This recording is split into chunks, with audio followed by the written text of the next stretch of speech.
Welcome to the e-learning platform of Dr. Bapuji Saunke Institute of Engineering and Technology, Kolhapur.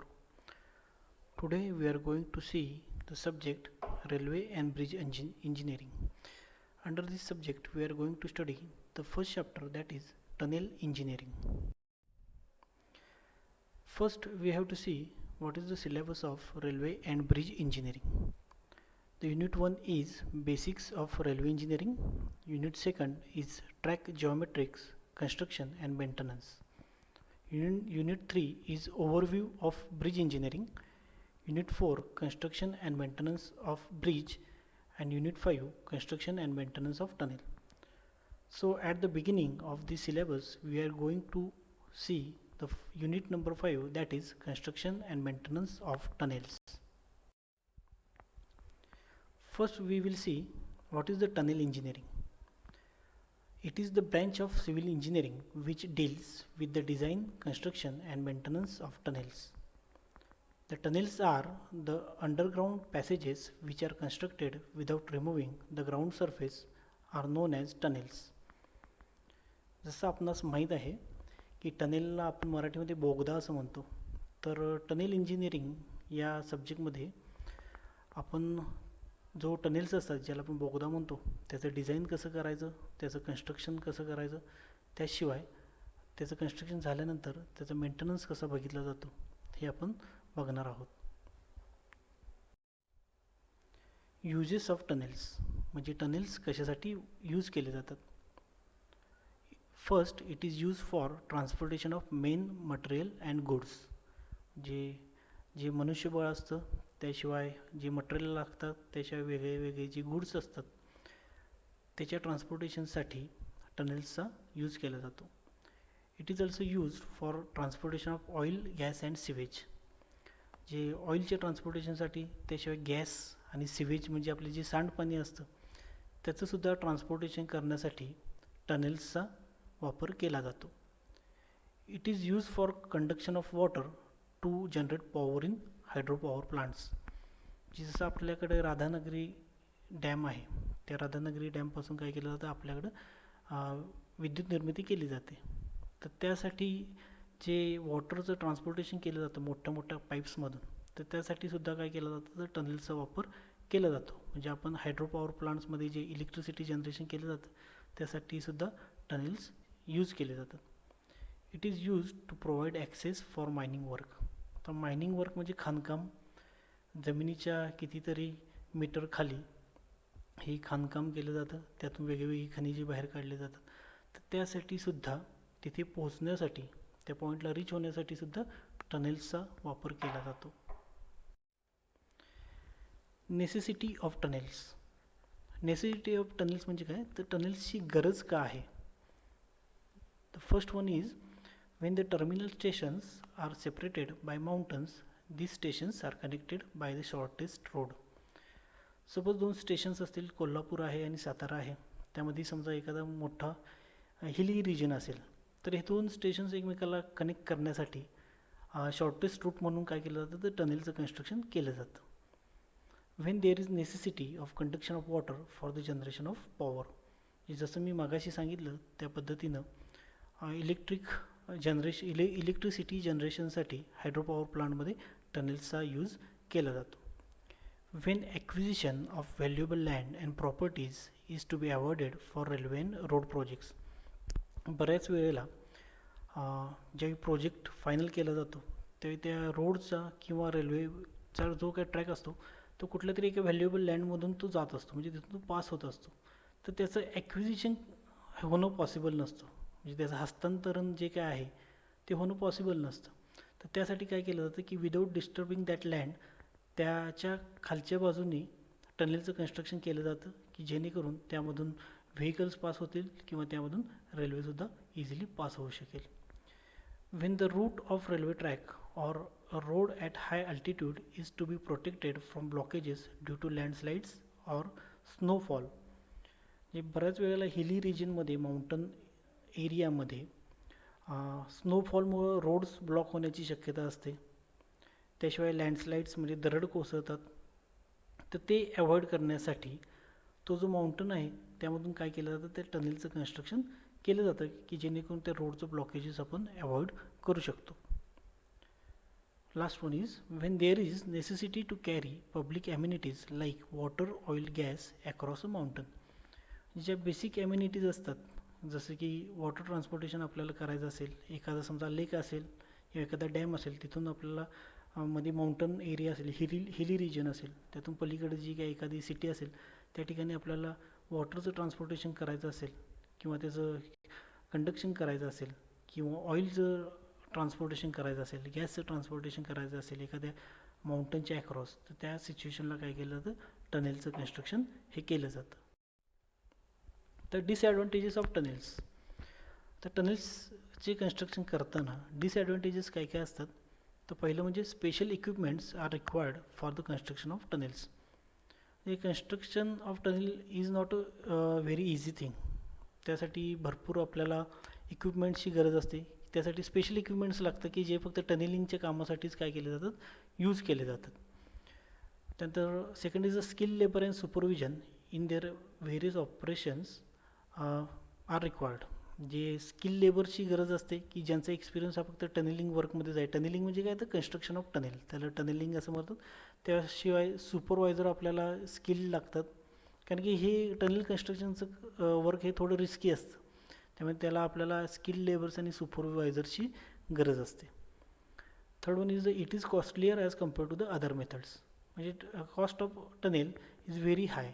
construction cost of tunnel is very high as compared to the other cost of constructions.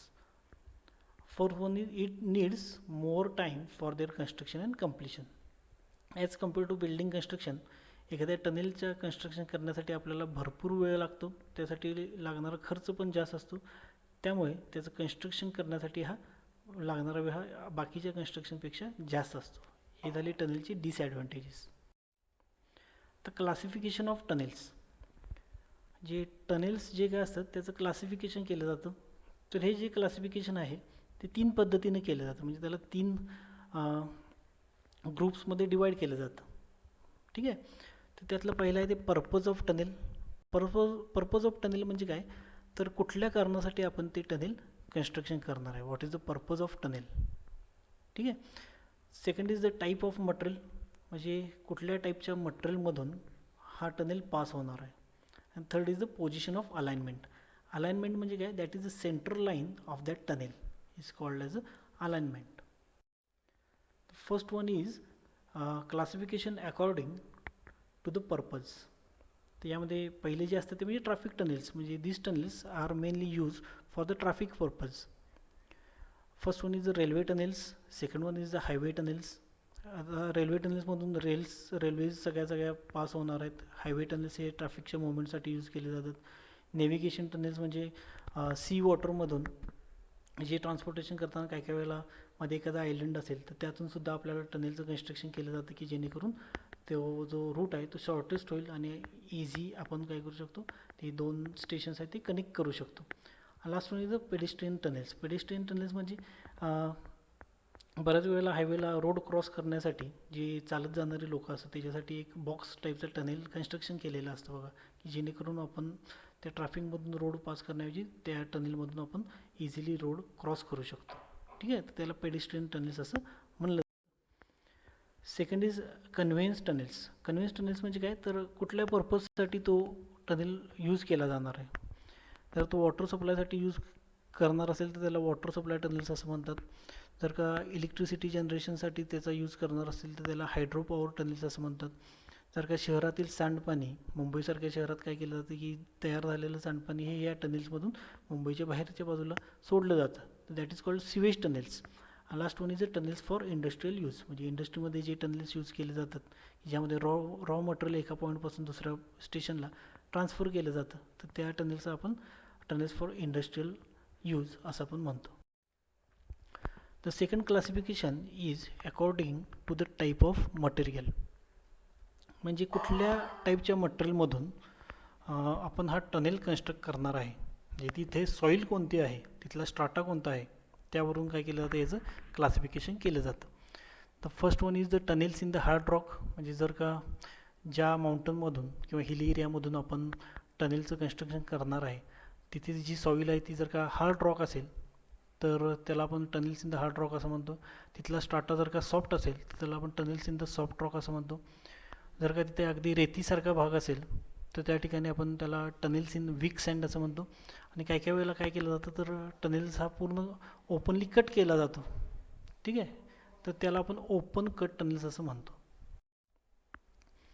Third one is classification according to the position of alignment. जसं मी मगाशी सांगितलं की alignment is nothing but the central line of the tunnel. तर त्या central लाईननुसार त्या टनेलचं classification केलं जातं. तर याची फक्त तुम्ही नावं लक्षात ठेवण्याची गरज आहे की ज्यामध्ये पहिलं आहे ते saddle and base tunnels, second is the spiral tunnels, third is the off spur tunnels, and fourth one is slope tunnels. तर इथं आपलं क्लासिफिकेशन ऑफ टनेल्स संपलेलं. त्यानंतर next important thing is shape of tunnels.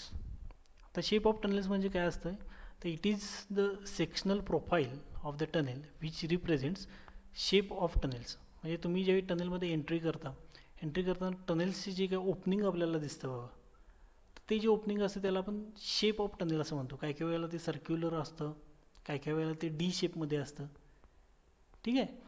तर तो जो आपल्याला cross sectional profile दिसतो तर त्याला आपण शेप ऑफ टनेल असं म्हणतो. तर हा शेप टनेलला कुठला शेप प्रेफर करायचा त्याच्या कन्स्ट्रक्शनसाठी, तर हे कुठल्या कुठल्या फॅक्टरवर डिपेंड असतं. त्याच्यातलं पहिला म्हणजे the purpose for which tunnel is to be used. म्हणजे तो टनेल आफ्टर कन्स्ट्रक्शन कशासाठी यूज करणार आहे यावरून काय केलं जातं त्याचा शेप डिसाईड केला जातो. The second one is the type and nature of ground through which tunnel is to be constructed. म्हणजे ज्या टाईपच्या ग्राउंडमधून तो टनेल पास होणार आहे, म्हणजे तिथला जो काय स्ट्राटा आहे, तिथली जी काही जमीन आहे ती कुठल्या टाईपची आहे, त्याचं नेचर काय आहे, हार्ड रॉक आहे, सॉफ्ट रॉक आहे, यानुसार काय केलं जातं त्या टनेलचा शेप हा फायनल केला जातो. आणि last one is size of opening is required. Size of opening म्हणजे काय तर सिंगल ट्रॅक जर का रेल्वे त्यातून पास होणार असेल तर त्याचा शेप वेगळा असणार आहे. समजा एकावेळी 2 रेल्स त्यामधून पास होणार असतील, 2 ट्रेन्स त्यामधून पास होणार असतील तर त्याचा शेप काय असणार आहे, वेगळा असणार आहे. त्याच पद्धतीनं सिंगल लेन, डबल लेन, 4 लेन हे जे का जर व्हेकल अशा पद्धतीनं पास होणार असतील तर त्यानुसार त्या टनेलचा शेप हा वेगळा वेगळा असू शकतो. तर types of shape of tunnels. आता अकॉर्डिंग टू द शेप टनेलचं क्लासिफिकेशन केलं जातं ते म्हणजे कुठलं तर पहिलं आहे ते rectangular or box shape tunnel, second one is the circular shape tunnel, third one is the segmental shape tunnel, horse shoe shape tunnel, egg shape tunnel, elliptical shape tunnel and polycentric shape tunnel. तर याच्या नावावरूनच तुम्हाला त्या टनेलचा shape काय असेल हे लक्षात आलं असेल. The first one is rectangular or box shape tunnel. तर इथे तुम्हाला स्केचमध्ये दिसलं असेल की this type of tunnel are suitable for pedestrian use only. म्हणजे जिथं रोड क्रॉस करायचा आहे हायवेला किंवा सब हायवेला अशा ठिकाणी जे चालत जाणारे लोक असतात त्यांच्या क्रॉसिंगसाठी काय केलं जातं त्या रोडच्या खालच्या बाजूला अशा पद्धतीचं टनेलचं कन्स्ट्रक्शन केलं जातं. याला आपण rectangular or box shape tunnel असं म्हणतो. तर यामध्ये जर तुम्ही बघितला तर यामध्ये सिमेंट ग्राउटिंग हे तुम्हाला पाहायला मिळेल. त्याच्या आतमध्ये लाइनिंग केलेलं असतं, ठीक आहे, त्याला आपण कॉन्क्रीट लाइनिंग असं म्हणतो. Second one is the circular shape tunnel. तर सर्क्युलर शेप टनेल कुठे वापरलं जातं तर this type of tunnels are commonly used for carrying water under pressure. म्हणजे जिथं वॉटर सप्लाय करायचं असेल, आपल्याकडे शिंगणापूर पाणी योजना आहे बघा, तर अशा ठिकाणी जिथे मोठ्या प्रमाणात वॉटर सप्लाय करायचं असेल तर अशा ठिकाणी जे टनेल्स यूज केले जातात त्यांचा शेप हा सर्क्युलर असतो. Third one is a segmental shape tunnel. तर हा जो शेप तुम्हाला दिसतो त्याला आपण सेगमेंटल शेप असं म्हणतो. This tunnels are suitable for traffic tunnels which are commonly used in the navigation tunnels. म्हणजे आपल्याला सी वॉटरमध्ये किंवा रिव्हर वॉटरमध्ये ज्यावेळी टनेल्सची गरज असेल तर त्यावेळी जे टनेल्स यूज केले जातात त्याला आपण नेव्हिगेशन टनेल्स असं म्हणतो आणि त्या ठिकाणी सेगमेंटल शेप हा प्रेफर केला जातो. Then horse shoe shape tunnel. आता हॉर्स शू शेप टनेल याला काय म्हणतात कारण की घोड्याची नाल जशी असते तसा शेप ह्या टनेलचा असतो, म्हणून त्याला हॉर्स शू शेप टनेल असं म्हणतात. This type of tunnel use for roadways and railways. जे जे आपण नॉर्मल पाहतो म्हणजे रोडवरच्या ट्रॅफिकच्या ट्रान्सपोर्टेशनसाठी किंवा रेल्वेच्या ट्रान्सपोर्टेशनसाठी अशा टाईपचे टनेल्स यूज केले. Then egg shape tunnel. Egg shape म्हणजे काय, तर याचा आकार हा अंड्यासारखा असतो म्हणून याला एग शेप टनेल असं म्हणलं जातं. The tunnels with egg shape section maintain self cleaning velocity of flow sewage in both dry and rainy seasons. It is used as sewage tunnels to carry sewage water. आता शहरातलं सांडपाणी जे तयार होतं त्याचं कॅरिंग करण्यासाठी, त्याचं ट्रान्सपोर्टेशन करण्यासाठी, त्याला शहरातून लवकरात लवकर बाहेर काढण्यासाठी ज्या शेपचे टनेल यूज केले जातात त्याला आपण एग शेप टनेल असं म्हणतो. याचं वैशिष्ट्य असं असतं की याच्या शेपमुळे तिथे पाणी जास्त वेळ रिटेन राहत नाही, ते ऑटोमॅटिकली काय होतं, फ्लो होत राहतं. कारण की या शेपमुळे त्याला काय होतं, सेल्फ क्लिनिंग व्हेलॉसिटी मिळते. ऑटोमॅटिकली तो त्याच्या बॉटमला कुठल्याही पद्धतीचे मटेरियल कुठलं त्याचा निचरा होत नाही, साठत नाही आणि ऑटोमॅटिकली काय होतं की ते जे सिवेज वॉटर असतं ते ऑटोमॅटिकली फ्लो होतं आणि त्याचं ट्रान्सपोर्टेशन केलं जातं. Then elliptical shape tunnel. या शेपचे टनेलसुद्धा वॉटर सप्लायसाठी वापरले जातात, तर या शेपला आपण इलिप्टिकल शेप टनेल्स असं. त्यानंतर पॉलिसेंट्रिक शेप टनेल्स. आता पॉलिसेंट्रिक शेप टनेल्स आणि हॉर्सशू शेप टनेल्स हे दिसायला जरी सेम असतील तरी ड्युरिंग द कन्स्ट्रक्शन याला पॉलिसेंट्रिक म्हणजे काय, ते it has more than one centres. म्हणजे काय असतं की त्याचं ड्युरिंग कन्स्ट्रक्शन त्याला वेगळे त्याचा सेंटर जो काय असतो तो चेंज केला जातो आणि त्यानुसार त्याच्या बाजूचं एक्सकॅव्हेशन केलं जातं. तर अशा टाईपचे टनेल जे काय असतात ते सुद्धा ट्रॅफिक पर्पजसाठी वापरले जातात. These are very difficult in construction, कारण की जिथे हार्ड रॉक असतं अशा ठिकाणी काय केलं जातं, पॉलिसेंट्रिक शेप टनेल्स हे यूज केले जातात. आणि याला पॉलिसेंट्रिक शेप का म्हणायचं, because it has more than one number of centres.